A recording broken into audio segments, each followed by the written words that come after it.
दोस्तों आज गुजरात के अहमदाबाद से एक बड़ी ही दुख भरी खबर है कि वहाँ पर एक प्लेन क्रैश हो गया है।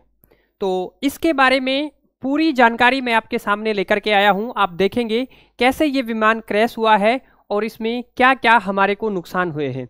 बहुत ही बड़ी खबर है और सबसे बड़ी बात ये है कि यहाँ पर जो है गुजरात के पूर्व सीएम जो है रूपाणी जी का भी निधन हो गया है। अब मैं आपको यहाँ पर कुछ चीज़ें दिखा रहा हूँ, आप देखिए इस विमान के बारे में।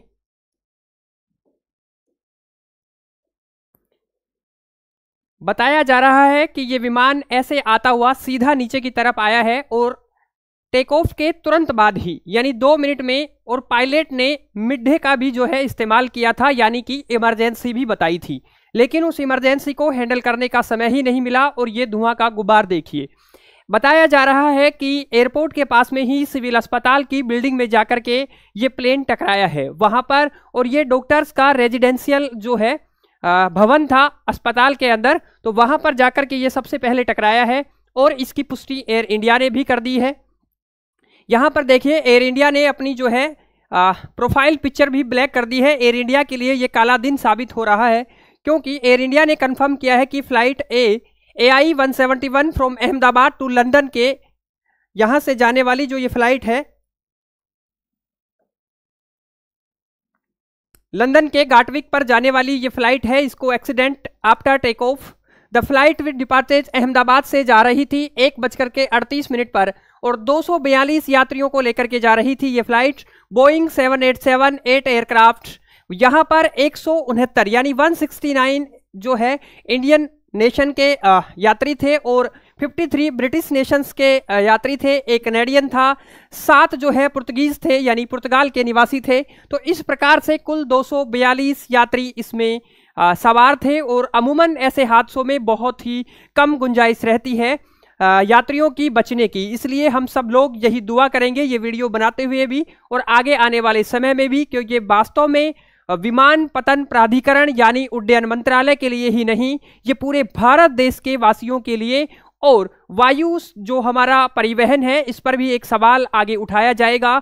बहरहाल ये लंबे विषय हैं, इन पर जांच का विषय होगा, लेकिन बहरहाल जो 242 लोगों की मौत हो सकती है या कितने लोगों की मौत होगी इसका भी आंकड़ा कुछ न्यूज एजेंसीज ने बताया है, 100 से ज़्यादा का बता रहे हैं, लेकिन मुझे इसमें उम्मीद कम है लोगों के बचने की, इसलिए हम लोग इस न्यूज़ को ध्यान से देखेंगे। और उन्होंने कहा है कि पैसेंजर हॉटलाइन नंबर उन्होंने जारी किया है कि आप लोग इनसे जो है कर सकते हैं संपर्क। Air India is giving full corporation to the authority investigation this incident, यानी एयर इंडिया पूरा कोऑपरेट करेगा जो एजेंसीज इस मामले को इन्वेस्टिगेट करेंगी आने वाले समय में। ये पूरी चीजें बता दी है और आगे भी मैं आपको जानकारी दे रहा हूं। और यहां पर देखिए ये दैनिक भास्कर की न्यूज है कि अहमदाबाद विमान हादसे में पूर्व सीएम रूपाणी का निधन हो गया है, यानी इस न्यूज ने पुष्टि कर दी है कि लंदन अहमदाबाद से जाने वाली इस फ्लाइट में गुजरात के पूर्व सीएम विजय रूपाणी जी भी सवार थे और उनके निधन की पुष्टि भी कर दी गई है।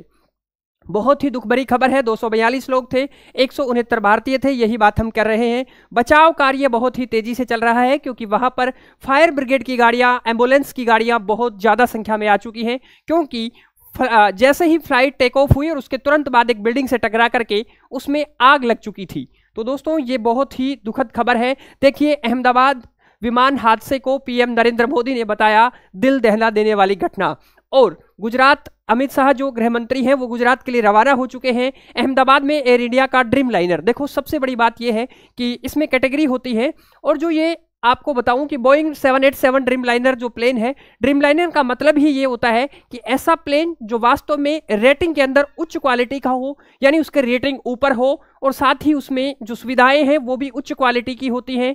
प्लस में लंबी दूरी के लिए ऐसे वाहन जो ड्रीम लाइनर है वो चलाए जाते हैं। ये पर्यावरण के लिए भी अच्छे होते हैं, क्योंकि इनसे जो CO2 उत्सर्जन होता है वो कम होता है। तो वाकई ये विमान तो वास्तव में काबिले तारीफ था। अब इसमें हुआ क्या है, बर्ड हीटिंग हुई है या कोई इंजन में खराबी थी या पायलट की वजह से कोई कमी हुई है, बहरहाल अभी ये जांच का विषय है। लेकिन मैं आपको बता रहा हूं कि इसमें गुजरात के पूर्व सीएम रूपाणी का निधन हो गया है। भाजपा के राज्यसभा सांसद परिमल नाथवानी ने एक्स पर यह जानकारी दी है। हालांकि कुछ देर बाद उन्होंने अपनी पोस्ट को डिलीट कर दिया है, लेकिन एक्चुअल में यह बात सही ही साबित होगी, मुझे ऐसा लग रहा है, क्योंकि ऐसे विमान हादसों में बहुत कम गुंजाइश है। बाकी हमारी भगवान से प्रार्थना है कि जितने भी लोग इसमें बच सकें, बहुत अच्छी बात है, लोगों को बचना चाहिए। वहां पर जो है तमाम पार्टियों ने भी अनाउंस किया है कि उनके कार्यकर्ताओं को जाकर के वहां मदद करनी चाहिए, और सिविल डिफेंस के लोग, पुलिस के लोग और वहां पर पैरामिलिट्री फोर्सेस के जवान भी बहुत ही ज्यादा संख्या में मदद के लिए जुटे हुए हैं। उसके बाद में मैं बता दूं, यहां पर 100 शव मिलने की जो है खबर बताई गई है। डीएनए टेस्ट के बाद ही पुष्टि हो पाएगी, क्योंकि वहां पर शवों को जो जल चुके हैं आग की वजह से, सब ऐसे बहुत बुरी तरीके से जल चुके हैं। वो इमेजेस मैं आपको यहां नहीं दिखा सकता।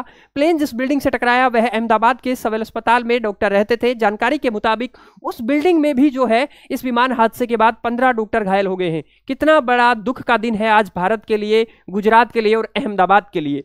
और इसके बाद में ये जो है 1:38 पे फ्लाइट जो है बताया गया था कि यहां से रवाना हुई थी। उसके बाद देश के प्रधानमंत्री ने भी एक कंडोलेंस ट्वीट किया है। यहां पर बताया है, the tragedy in Ahmedabad stun and sudden. ये ऐसी जो है एकदम से जो घटना हमारे यहाँ हुई है, ये हार्ट ब्रेकिंग है। हम स्तब्ध हैं इस चीज़ को लेकर के, और ये कह रहे हैं कि मिनिस्ट्री और अथॉरिटी जो है इसको असिस्ट करने के लिए इफेक्टेड तरीके से वर्किंग कर रही है। ये देखिए सारी चीज़ें आपके इमेजेस आपके सामने हैं, आप देख सकते हैं। उसके बाद में एक राम मोहन नायडू, इनका भी ट्वीट देखिए। ये हैं union minister of civil aviation, इसलिए महत्वपूर्ण हो जाता है कि नागरिक उड्डयन मंत्रालय के अधीन ही जो है ये एयरपोर्ट अथॉरिटी ऑफ इंडिया आती है, और सारी जांच और आगे इन्हीं डिपार्टमेंट को करनी है। तो इस डिपार्टमेंट के जो मंत्री हैं, जो मिनिस्टर हैं, वो राम मोहन नायडू हैं, और ये टीडीपी पार्टी से आते हैं। तेलुगु देशम पार्टी जो आंध्र प्रदेश वाली पार्टी है, जो अभी कोलैबोरेशन के साथ सत्ता में बनी हुई है, वहां से ये आते हैं, आंध्र प्रदेश से राम मोहन नायडू। और इन्होंने भी ट्वीट किया है कि ये जो है बहुत ही दुखद घटना है, और इस पर जो है लगातार हमारी अथॉरिटीज़ है वो रिपोर्ट कर रही हैं, और आगे भी हम रिपोर्ट करते रहेंगे। ऐसी ही जानकारी के लिए ये देखिए, ये मैंने भी आपके सामने बनाया है। और विमान की जो है कप्तान जो है कैप्टन सुमित सबरवाल के पास थी, यानी जो विमान के कप्तान थे वो कैप्टन सबरवाल थे, और फर्स्ट ऑफिसर क्लाइव कुंदर थे। दोस्तों बहुत बड़ी बात यह है कि बताया जा रहा है कि जो ये विमान के कैप्टन जो सुमित सबरवाल थे, इनके पास 8000 घंटों से अधिक फ्लाइट उड़ाने का अनुभव था। तो कहीं ना कहीं ये तो चूक हम नहीं मान सकते हैं। अब आने वाले समय ही बताएगा कि क्या चूक वहां पर हुई थी। ठीक है, तो आगे ही ऐसी ही जानकारी मैं आपके सामने लेकर के आता रहूंगा, और इसमें जो भी अपडेट है वो मैं आपके सामने लेकर के आऊंगा। एयरपोर्ट इंडिया अथॉरिटी ने भी, एयर इंडिया ने भी कहा है कि ये लंदन की जो जा रही थी, आगे अपनी जानकारी वेबसाइट पर मिल जाएगी। और किस देश के कितने नागरिक थे ये मैंने आपको पहले भी बताया। और सबसे बड़ी न्यूज़ कि अहमदाबाद का सरदार वल्लभ भाई एयरपोर्ट पर यह घटना हुई है, उसको आगे के लिए अभी बंद कर दिया गया है, और सभी फ्लाइट्स को सस्पेंड कर दिया गया है आज के लिए। ठीक है, तो आप लोग ये जानकारी भी आप शेयर कर सकते हैं। और ये जो है आपके टेलीफोन नंबर जो जारी किए गए हैं, ये मंत्रालय ने, उड्डयन मंत्रालय ने ये जारी किया है, कंट्रोल रूम बनाया है। तो आप सभी लोग इस वीडियो को शेयर करें और दुआ करें कि जितने लोगों की जान बच सके। तो हम लोग दुआओं के ही जो है अब कर सकते हैं। लोग मंदिरों में जाकर के, जिनके परिजन उसमें हो सकते हैं, वो लोग जहां तक पुष्टि नहीं हो रही है, मंदिरों में जाकर के पूजा कर रहे हैं, मंदिरों में जाकर के भगवान से अरदास कर रहे हैं कि हमारे परिजन बचें, क्योंकि ऐसी स्थिति में और कोई ऑप्शन हमारे पास नहीं रहता है। तो ऐसी जानकारी मैं आपके सामने और लेकर के, इसमें अपडेट जो भी होंगे वो आपके सामने लेकर के आता रहूंगा। तो आज के लिए इतना ही। थैंक यू, धन्यवाद, नमस्कार।